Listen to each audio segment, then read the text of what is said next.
All right. And now let's work with our containment breath. Let's gather the ki into our heart point, let it build, and then releasing.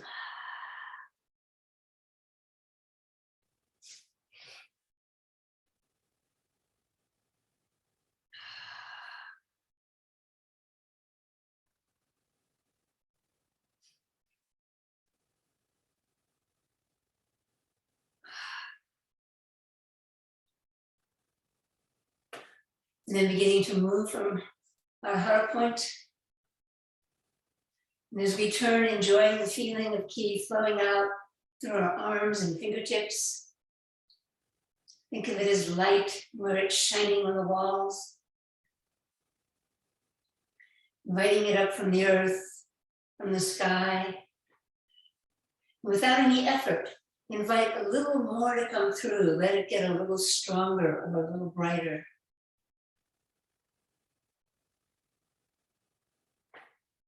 Okay, let's bring that to a close and stand in it for a moment. Just sensing the ki flowing around us and through us. And let's stretch our sides.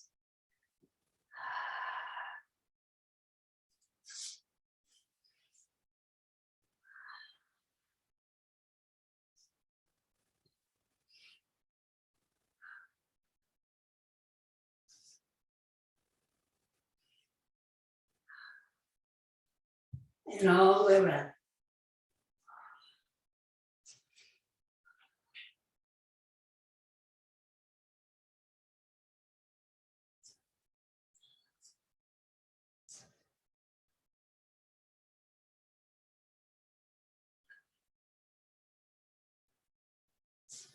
Let's stretch our low back out, dropping in a shoulder.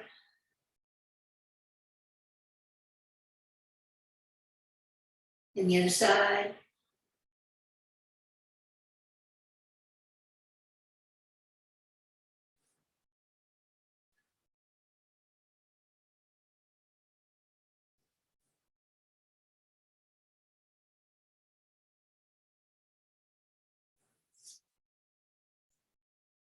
Okay.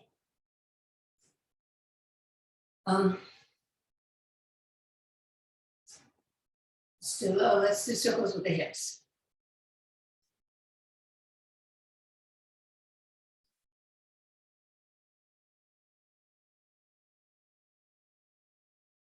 Now let's do circles with our knees.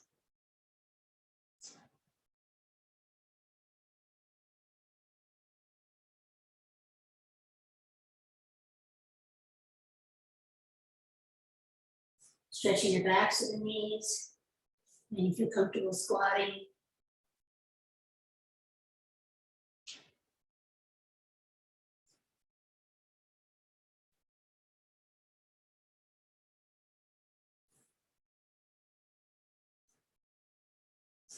Let's start with our Aikido stretch.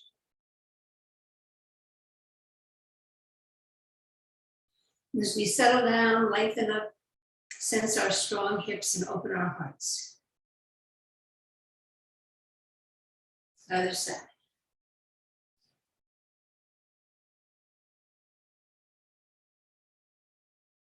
Softening around the stretch.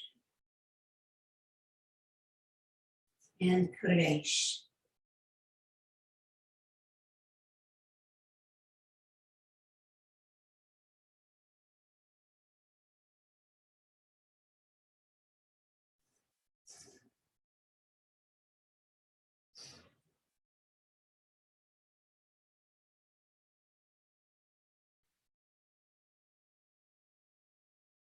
And Mikyo.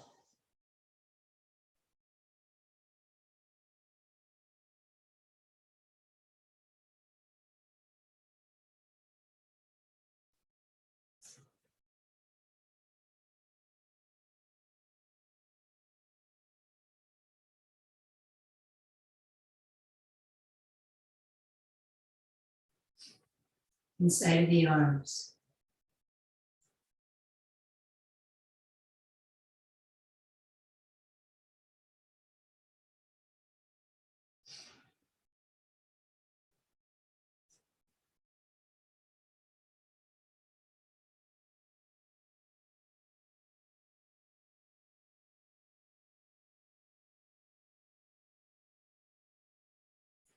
Shake them out.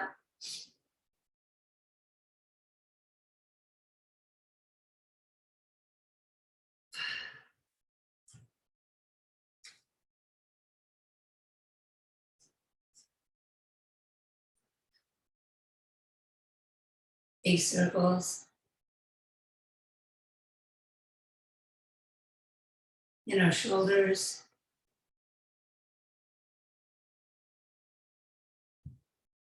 And then our core.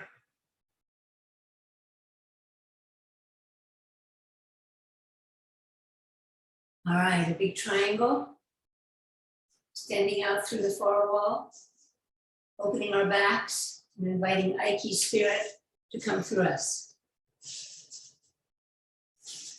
Sensing our arms as hollow, our fingertips hollow, and the ki flows through us, extending way out. We focus the point, inviting ki from the sky, from the earth, sensing ourselves as a conduit,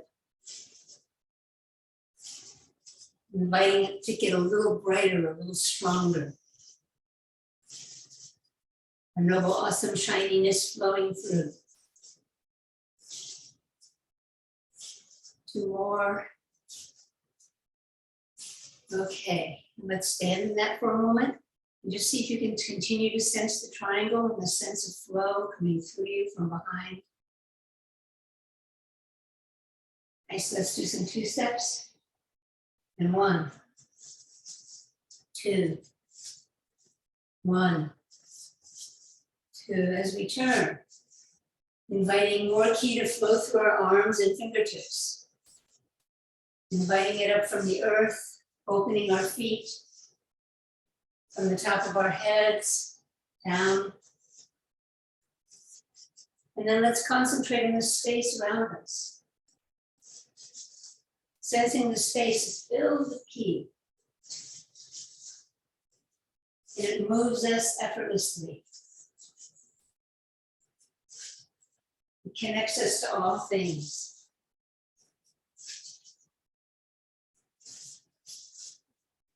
Two more. Let's stop and stand in it for a moment.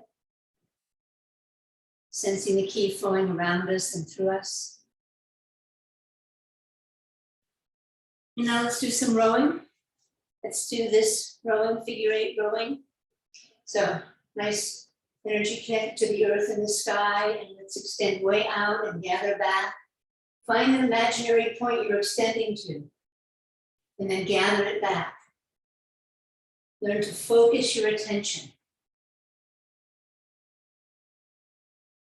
Having a sense ki is coming up from the earth through your feet, down from the sky through the top of your head, from behind you, flowing out to a point, gathering it back.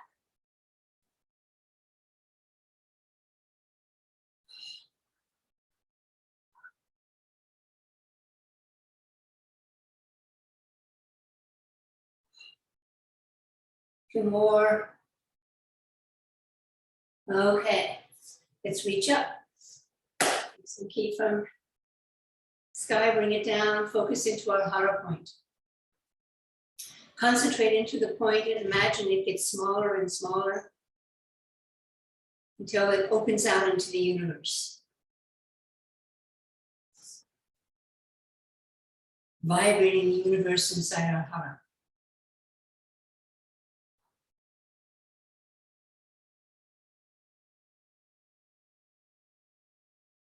Stop for a moment and just sense the vibration. And let's do the other side. And extending out, gathering back. Find the point you're extending to. Focus your concentration. Draw some up from the earth through the bottoms of our feet. From the sky down through our heads. From behind us. The ki flows through us and we gather it back.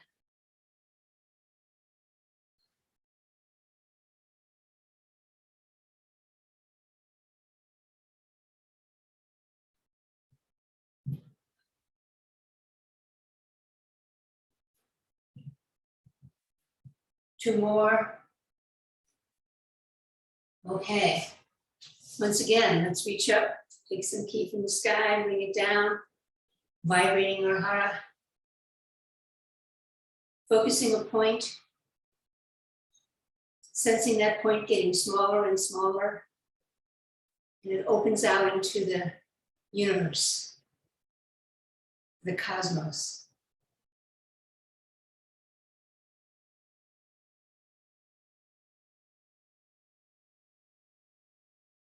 And stop and see if you can sense the vibration continue for a few seconds.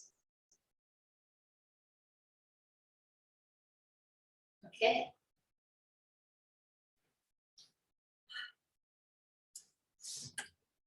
So I want to thank David for sending some really interesting thoughts. But I came up with simplicity before he sent it, so I'm not sure it'll all connect, but that's fine. We just look at things. What triggered the simplicity is a teaching that I had from an online teaching. There was a Lama who gave a talk, Lama Yeshe, the one in Scotland. And what I took away from the talk was simplicity, cheerfulness, and kindness. And when someone asked him about simplicity, he said, don't get caught in the negative. It makes things complicated, which I thought was kind of cool. And then I also was remembering a moment at Humble Dojo. I was training with Endo Sensei, and he was doing some technique, I think a Yokun Ikyo or Shihonage, and he basically said, now, now, now, now, now, now, now. And he did that a couple of times, which I thought was really cool. Like be here, be here, be here, be here. Don't try to be somewhere in the future. And that kind of came up too. And I thought there was something about that. I have a saying that some people like it is the present is an acquired taste. Because most of us don't always enjoy being in the present, or we're not in the habit of being in the present. And it takes sort of practice. We have to do it over and over again before we get accustomed or familiar with just being here in a very simple way, not doing anything particularly. We might be doing an activity, but we're not adding anything to it in the ideal sense. We're just there. So those pretty much what I'd like to just offer out to start with, to see if you have any thoughts, any of you, about simplicity and the here and now, both from an Aikido point of view and also from a life off the mat point of view as well.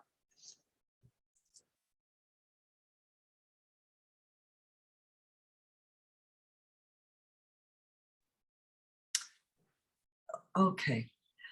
I'm remembering when I started training with you, Sensei, and the lines. And it was like, it was such a relief, because Aikido was like this big swirl. And I had been training with different senseis, and I was really struggling. And then the lines were like, oh, I could see them, I could feel them. And the simplicity of them was a huge relief. Nice. Thanks for that, Michelle. And for me as well, I agree that when I can just focus on the line, the lines are usually so beautiful in Aikido, these movements that they have a lot of beauty to them, at least from my point of view. Thank you, Michelle. I'm thinking of your attending to that saying you have about you want to be so fascinated by your own movement that your uke is fascinated as well. Yes. And just the simplicity of that versus I'm trying to control or do this to my uke or connect with the strike or and then I need to. Yeah. I think of it as magnetic Aikido. Like, I felt that with the Shihan, that just amazed me, is that I was just drawn, magnetized into their line. In a very positive way, usually. I mean, occasionally it was scary because the power, but not mean-spirited anyway. This isn't exactly simplicity, although there's a simplicity in it too. I notice when we're going through the warm-ups, there are particular places where my motion or movement originates. And I've grown my curiosity and attention to be paying attention to, for example, when you're leading the warm-ups, where does your motion seem to originate? Mm. So for example, when we're doing the two-step, is it that the hands are sweeping out? Or is it that the back hip is coming forward and around? And just how different the quality of my two-step is when I do one or the other. So when I can just break it down to, okay, for a few, I'm gonna swing my arms and feel that be where the movement starts. And I'm gonna try letting the back hip, or I'm trying to turn and face the other direction. I felt that last week when we were working with the turn and cut, and that piece that you spoke to about, it depends on where your attention is. Is it, I need to still pay attention to this person in front of me, or am I turning to cut somebody behind me? Exactly. Those little bits of simplicity, if I'm not trying to manage too many variables at once, but just bringing my attention to this piece or that piece, a whole wealth of information comes forward out of that. Yes, I think you're pointing to an important principle. Ulla mentions this from time to time. I think, Ulla, when you talk about getting stuck, like when people are like planting or appearing to resist and all of that, it's like the question is, where is our attention? Where is our focus? And one of the things that comes up is usually when there's a difficulty, my focus shifts to uke. It doesn't stay in the line or the space or that. And if I can just first bring awareness to it, go, oh, look, now I'm focused there. And I can't always fix it, but that's the beginning, is go, oh, look, I'm doing that. And then I start with like, what could I do instead? And how do I make something besides uke compelling enough that I can put my attention on that instead of uke's resistance? So where we're putting our focus, our attention, and I talk a lot in these classes about find a point and concentrate on it and send it out. I mean, you know, the analogy that ki is like light, and light is beautiful, but focused light is a laser. And if I can focus my attention, not on uke, but on something else, then I start feeling a kind of a different power coming through me.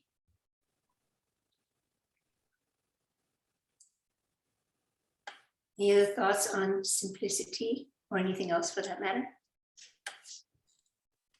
Sensei, No. Oh, yeah. I'm always amazed at how much, and you've just mentioned it, in the simplicity relies on awareness, and how many things also in life relies on awareness. And it's just a constant, never-ending theme of how to stay present to the moment and aware, and and aware of what's going on. And David pointed out it too, is bringing more awareness to the movement and more awareness to the depths of movement. Well, yes, because I mean, it's a starting place. It doesn't fix it, but it gives us a starting place. It's like 50% or more, maybe. Yeah. Well, also because if we're not careful, we just get sucked into the habits. Mm-hmm. Our habits, our opinions, our sense of who we are, our sense of who someone else might be. Excuse me. These are habits that we've developed a lot. And if we're not careful, we'll get pulled into those habits, wishing something was a certain way, or like I'm easily irritated. That's a habit, to get annoyed. Some people run a lot more anxiety. That's a habit, to worry, to be concerned all the time, and so on. So, if we notice we're doing that, then we can choose an alternative. Then, of course, the real work is, so how do we develop the alternative? Because being aware is a good starting place, but it doesn't fix it. What helps to start to shift it is I have to focus my attention differently. And so what am I going to choose to focus on? I think that's worth thinking. And, I certainly have my biases in Aikido is to focus on the space, focus on the mind. And in life, how do we also make choices of what we're going to focus on? So I think the awareness makes it simple from a point of view, or more simple from a point of view of we tend not to spin the story as much. And it's that spinning of the story. Uke's resisting me, and Uke's giving me a hard time, or I am a lousy Aikidoist, or this is happening in life. That's a story that I'm not good, or I'm screwing up, or they're not good, or they're screwing up. Any other thoughts? I have one. Yeah. Okay. Yeah. So one of my great pleasures of teaching children is how important it is to be simple. You're just going to lose them right away if it's not simple. And so one of my favorite teaching tools is, right, let's see, I'm going to get it. Where is it? The top. I've got a nice little top here going. Oh, yeah. Nice. And a top is just, well, there it is. You can kind of see it. Yeah. For sure. It's so simple, and it's full of the mystery. Kids can just spin this top over and over. Everybody wants to turn, and they're watching so closely. Every time it's different. It's just like this simple little toy. Nice. Very nice. Conveys so much mystery and wonder. Beautiful. Thank you for that. From time to time, I work with people who, or not work with people, but I get to witness people who don't want to participate in the last part of their lives. And so they choose an exit date. And to have that, it's amazing what happens in the space in terms of what falls away and what becomes real crystal clear, important. And the simplicity of that is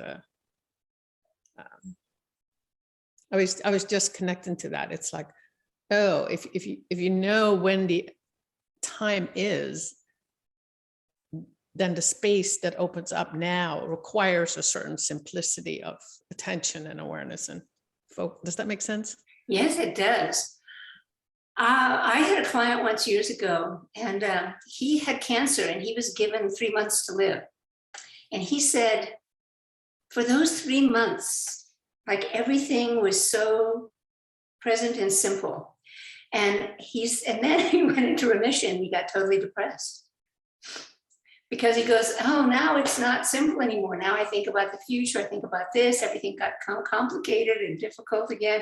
Because when I thought that there was only going to be this time, everything was just like now. And so it was kind of bizarre, but I got it. I mean, I got why he was doing that. Strange phenomena. Nonetheless, I understood. When we don't have that date, then it's sort of endlessly confusing. Who are we? What we should be doing? How do we make something better? Thanks, Elizabeth. That's a good one. But that's why, I like the death app, that We Croak app that I have, because it reminds me 5 times a day I'm going to die and gives a quote. And it's like that helps me sometimes be a little more simple, because I'm like, right. And this could be the last day. So just try to be here and don't make it more complicated than it already is. So I'm going to shift, and I want to address, there was an interesting question that David asked me, and the response that I came up with had to do with the difference between Uke and Nage's energy. And so, David, if I may, I'm going to read a little bit.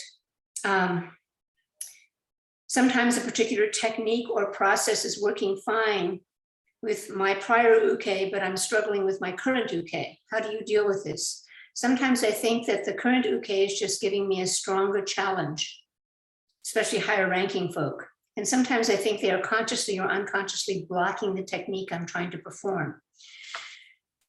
So my response was, because I remember, David's feeling on the mat, is that as uke, he's very substantial. He's very strong. He's very there. He's very present. I really feel him. It's a great uke that way, just a lot of natural power. And then my sense is, one of the reasons that uke can block us is because we become, as nage, we become too substantial instead of more porous. So if there's a there, then we can kind of get it. But as nage, if I can concentrate more on the space, I become less solid to my uke. Maybe some of you have experienced that with certain teachers, like you go to attack them and they don't feel like they're there, or they sort of, it's all flow or it dissipates. And I think that's the sense, is that when we become nage, we become more open and porous. And when we're uke, we should be more solid and have more definition, and give them something very concrete and real to feel and work with. Does that make sense? So there are two different states of being. Uke is like, okay, I'm going to hit you and I'm here. And nage is like, I'm not really here, so you can't hit me. Or I'm here, but I'm space. Or I'm flow. So I identify my state of being differently when I'm nage, would be the ideal. So I'd love to play with that for a moment.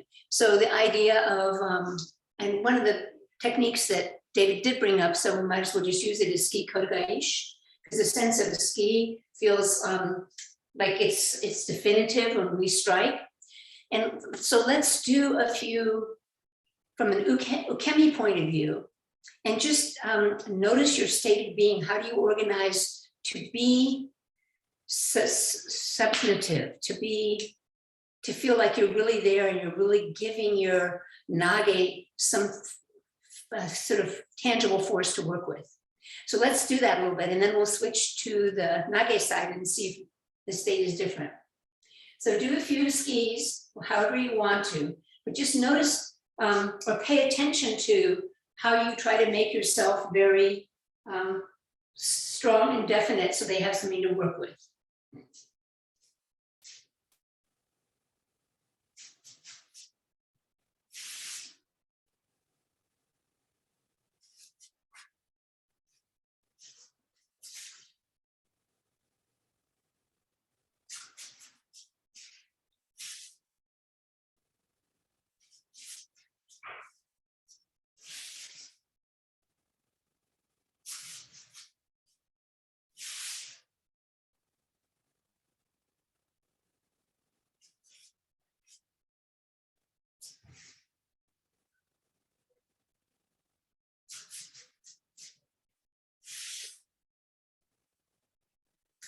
Do a couple more and then we'll check in.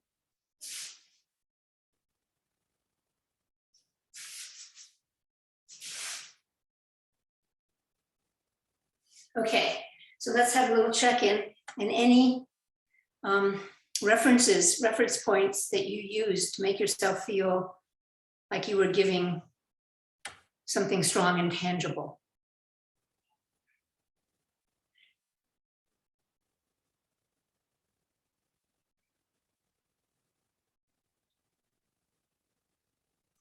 I think for me, the beginning and the ending of the ski, that place where I start, I really feel myself gather energy, and then at the completion, I'm landing and completing that strike. There's a real sense of substance there for me.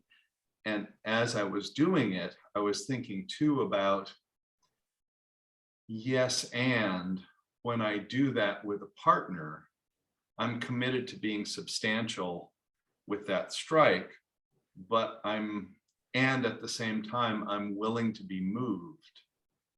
Yes, willing to continue moving rather than there's the strike, now try and move me, go ahead. yeah. Yes, I hear you. I had a similar thing. I also noticed that if I was striking at the end, I wanted to have a sense that this hand was in it, these legs were, everything was in it, that it wasn't just this arm, but all of me was sort of there. I kind of had a little brief, like, am I bringing all of me to it rather than just sticking this out there? So there was an awareness of my body as more dense.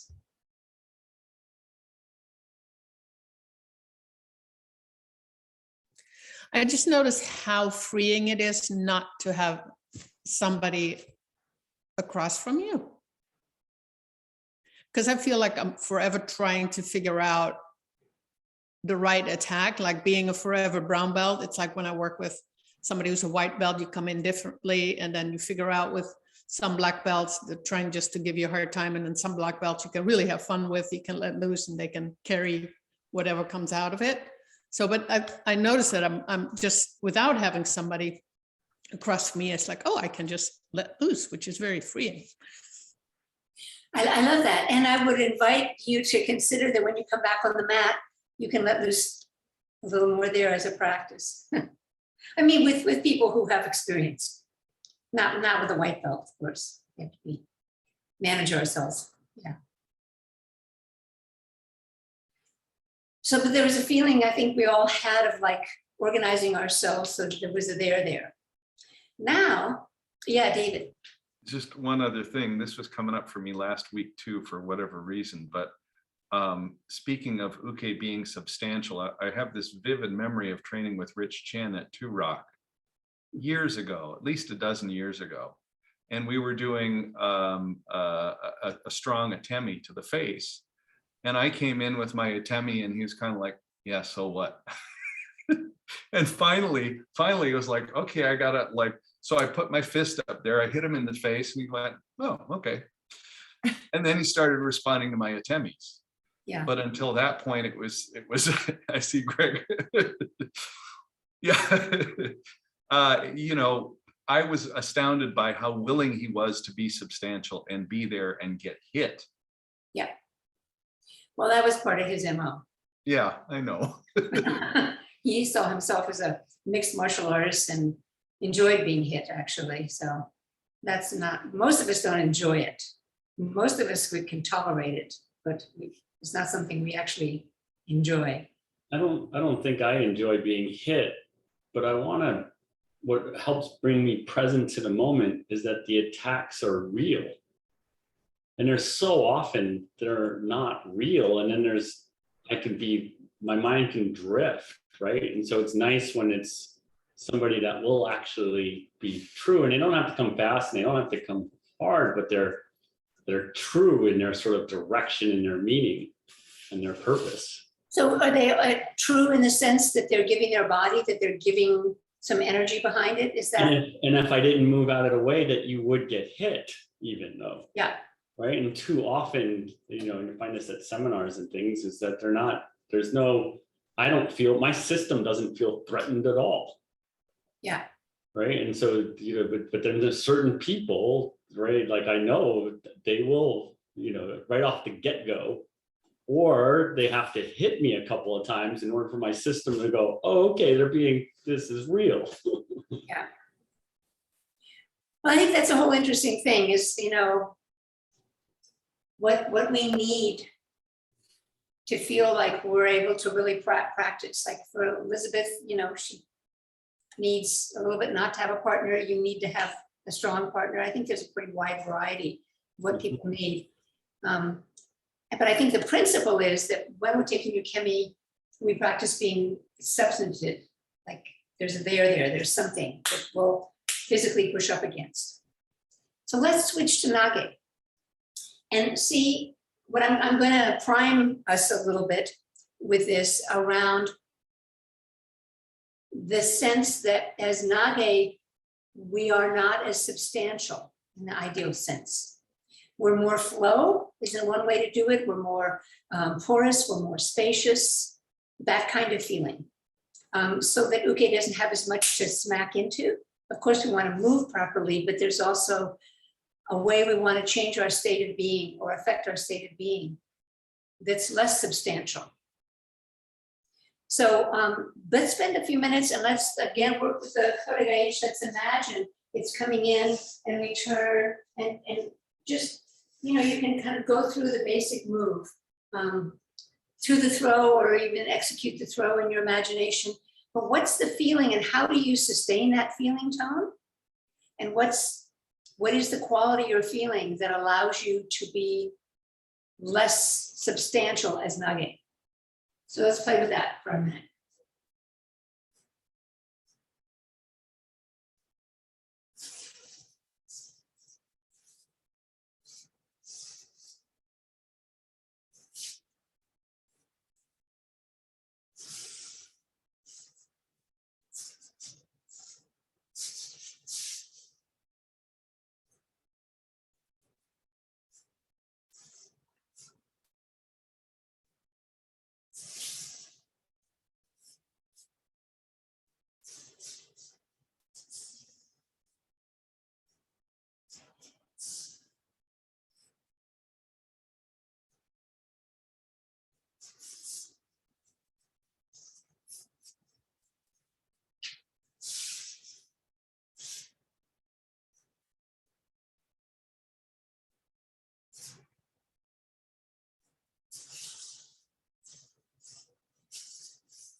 Do a couple more and then we'll check in.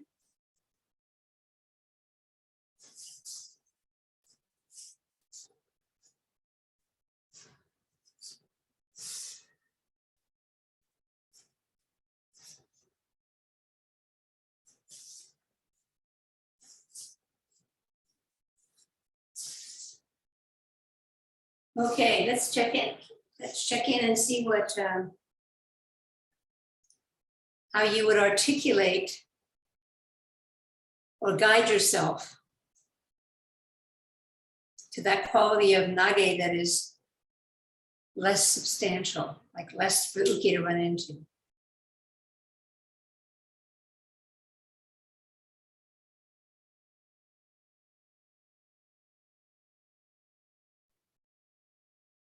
I think sometimes for me, sensei, is keeping it simple by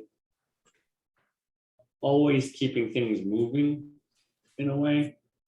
Or another way to put it is not to plant, but I find that it's easier for me to tell my system to keep things moving. Yeah. And to tell my system not to do something. Yeah. And it brings more awareness to the thing that I sort of want. And I find that that's helpful is to keep moving. Nice. I like that. And I think that's true. And then, of course, the next piece I would ask is then how do you keep moving? So, you know, my premise is not to self-generate from inside your body, but to let the movement be something bigger to come through you. I mean, one could generate from inside the body. I do it. I find that's tiring and it creates more substance. Where if I have a sense that as I'm moving, something's moving me, so to speak, that, and I think it's important just to point that out because the habit is I do it. Yeah, and I think the energy of what's happening helps keep it all moving. Yes. The energy that Uke's the one bringing energy and then feeling that and using that to sort of be the guide to sort of where the movement's going to take myself. Yep. And then I always love this about, I listened to some Navy SEALs talking and somebody asked them about like breath work and that kind of thing. And their whole thing was like in stressful moments, it's hard to like have some sort of system of breathing. Just make sure you're breathing is really important. Yeah, Right. Nice. So I think I know from martial arts, there's been whole battles fought over like, do you breathe in or do you breathe out? And their thing was like, just make sure that you're breathing. So sometimes even for me, like making noises or doing different things as I'm doing movement, it's been helpful because then I know I'm breathing. nice.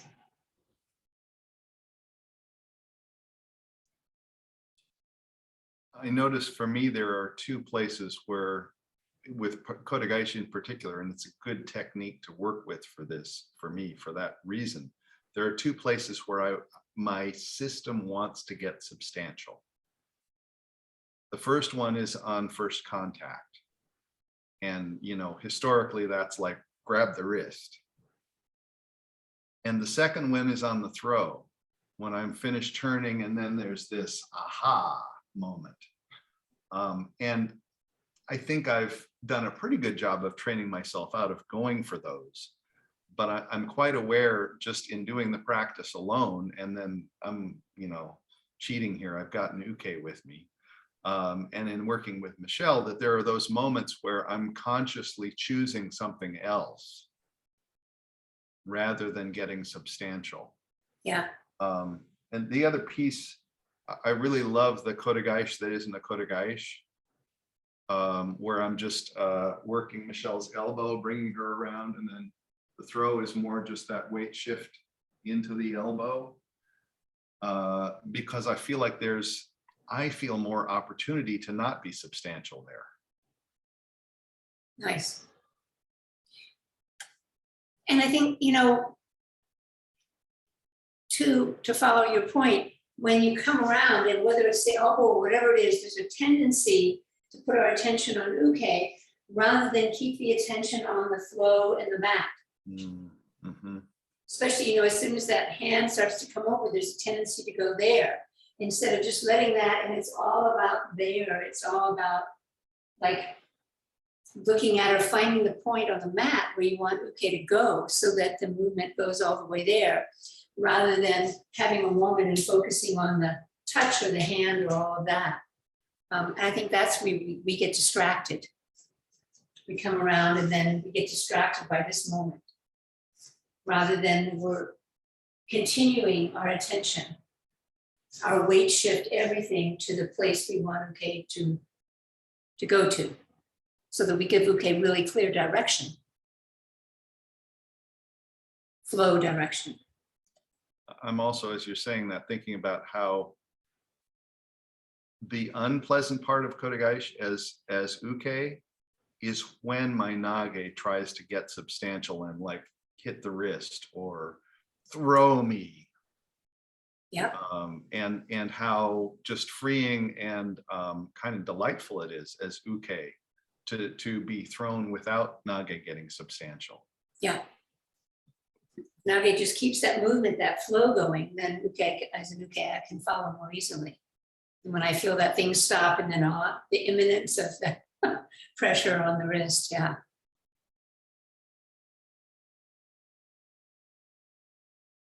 Ula, you have any thoughts? No, I mean, it's all been good, and I'm enjoying just listening, because we were working on Kotegaeshi Sunday, and it's been my first time back. I took a long break because the COVID curve was so high, and so I'm amazed at when you keep doing the same technique but with 3 different ukes, how different it can be. I mean, that always amazes me. Like the difference between Peter or Michael or Kirk. I mean, they're all so different in the way that they receive, and I still find myself responding to that and feeling a little the difference. And some of the ukes have way more movement. It's almost like it's self-generated. It's like with Peter, it's almost self-generated. I don't have to do much, I touch a little bit, the same pressure I would give to, say, Kirk, and I get this huge movement out of Peter.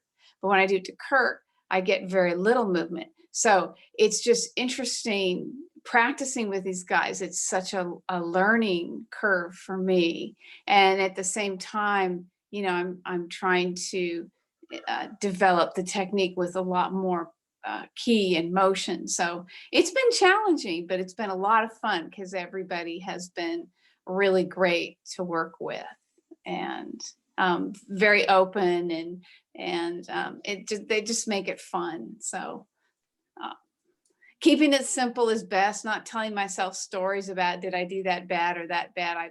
I've been able to let go of that stuff and just be in the moment and be grateful to have all these wonderful people to work with now, you know, in the moment. And with this pandemic, when I can go in and train, and when I can't, I'm really there now when I can be there, because you don't know when things could get bad again, and then I won't be able to train. So I'm much more aware of the value of being able to be there and physically feeling good and being well, you know. So thank you for that. Well, that's wonderful. I mean, one of the things I mentioned to David too, in one of his questions, is when ukes appear to be sticky, for me, one of the things that first of all, I acknowledge, oh, I just got stuck. And then I tell myself, I need to get bigger. Like, to me, that's the simple answer to 99% of all uke stickiness, is I need to just get bigger. So with Kirk, I have to get really big. You know, he's had a lot of training. He trained with Aikido sensei a bunch, and he's got this kind of like substance about him. And so if I'm big enough, then the flow will move that substance. If I'm not, I kind of run into that substance. So that's, you know, part of me. And one ways to get big is to think behind me as I'm doing Kodogai, think behind them as I'm doing it. I put my attention on different areas of the space around, and I find that then the space moves the uke instead of I move the uke. I don't know if that makes sense, but the more expansive we can get, the more access we have to flow. And then of course we can get too big and then we space out because we can't hold it yet, but that's the development. How do I become more and more expansive? And that means I have more and more access to flow coming through me, being around me. And that means I have more capacity to affect substance. Because it's like water rocks. They always say water wins over rocks, you know, that feeling. So that's, I would say, for all of us to keep practicing that sense of expansiveness. And I think, especially during this COVID time, generally a lot of the culture has pulled in and become protective and tight. And I think the antidote is to be open and warm, open and kind. And so, you know, the idea of simplicity and kindness and cheerfulness, I just thought those were three pieces that I took from Lama Yeshe, that it's hard to stay aggressive with someone who's cheerful. If you know what I mean. I mean, we can be annoyed, but if the person gets sort of reactive, then it's easy. The aggression has a place to put its hooks in. But if somebody's really kind of cheerful and warm, kind, the aggression tends to sort of have less to perch on. Oh, are those talks available to the public with the Lama? I will send you the link. Here's the trick. He's in Scotland, or I think this last time he was actually, he might have been in Johannesburg, but it's like 12 or 1 o'clock in the morning our time.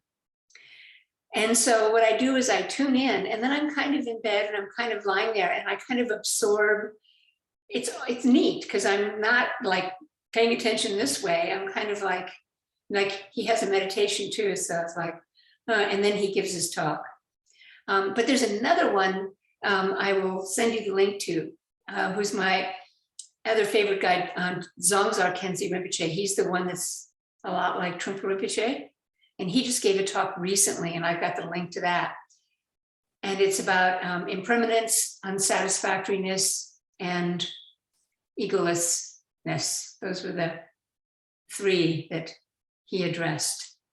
And he goes, I loved it because he was talking about people who are really busy and they're not going to sit, they're not going to meditate. He goes, but if they're feeling frustrated and they're unsatisfied, like that term, and he was reaching for it, he goes, you know, the existential term angst. He goes, that's wonderful. Because now they're starting to touch how unsatisfactory life is, like the life that we're hypnotized into being. So I thought that was really cute that he was going, so if you're starting to feel kind of like, and unsatisfying, it's such good news. Because then you can sort of address the impermanence. But he's very funny the way he talks about those things, because we always think, you know, don't be frustrated, don't be depressed. He goes, no, that's what you want, because it will make you question, is this whole hype that I'm engaged in, is that really real, and is that what I want? Or am I looking for some kind of freedom from gain and loss and pleasure and pain? Can I be, you know, free in that way? So anyway, he's kind of fun and funny. So I'll send you that link. And if the Lama Yeshe thing comes up again, I'll send you the link to it. But like I say, you know, I turn it on at midnight and just kind of let it wash over me. Okay, let's get our book hands and do our declaration of mind, body, spirit practice.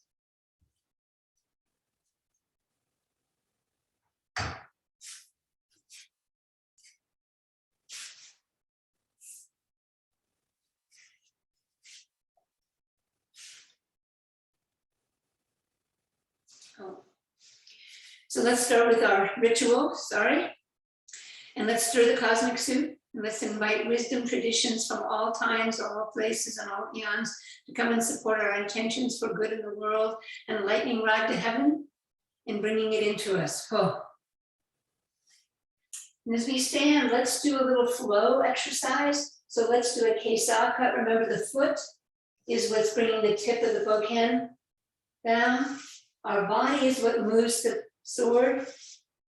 And just let the foot power the sword. So the sword tip follows the foot. And it's a figure 8.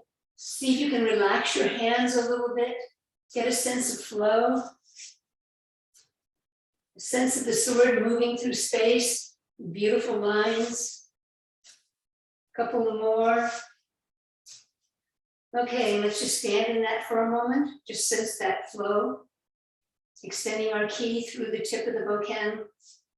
Inviting some ki up from the earth and from the heavens, opening our backs, inviting Aiki spirit to flow through us. And let's say our declaration out loud. I wish to remind people that they are noble, awesome, and shiny. Sending it out. I wish to remind people they are noble, awesome, and shiny. Send it out. I wish to remind people they are noble, awesome, and shiny. Send it out. Send it out again. And a ki. Hi! Okay, let's do another round, a little brighter, a little shinier. Ready, and. I wish to remind people they are noble, awesome, and shiny. Send it out. I wish to remind people they are noble, awesome, and shiny. Sending it out. I wish to remind people they are noble, awesome, and shiny. Cut. Cut again. And a ki. Hey! Let's do a last one. I'm going to update my declaration. I wish to remind people they have joyful perseverance. Send it out. I wish to remind people to have joyful perseverance. Send it out. I wish to remind people to have joyful perseverance. Cut. Cut again. Yay! Hey! Standing in it for a moment. Letting the ki flow through us. Letting our cells in our body organize around our intention. Let's put our both hands to the side. And putting them down.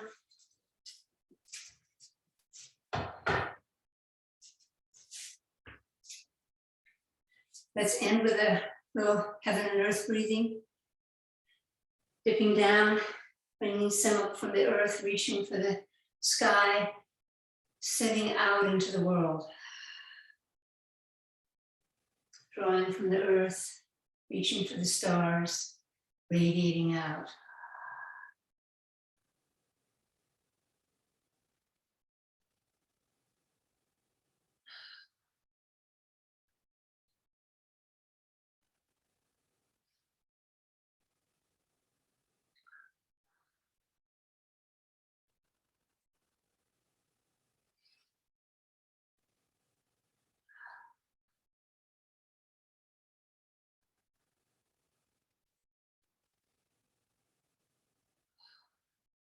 Let's do 2 more.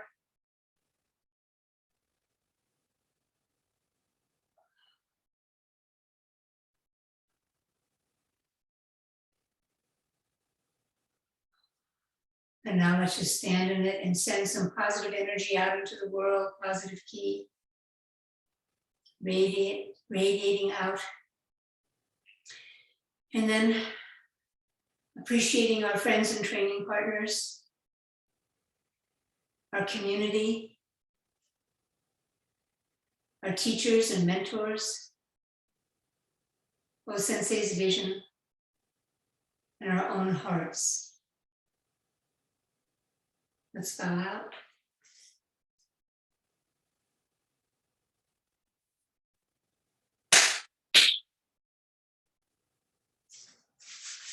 Domo arigatou gozaimashita. So thank you all for joining. David, thank you for sending in your thoughts. Any of your other thoughts for next week would be great, because next week and then after that, I'm in California for the seminar. And I always just appreciate everybody's like having the discussion and hearing people's ideas and insights. So appreciate that. And Greg, as always, thank you for hosting and making it so. Thank you all. Yeah, thank you. Thank Have a you, great- everybody. Thanks, Thank you, everybody. Sensei. Have a great week, and send me any thoughts you have or anything you want to discuss.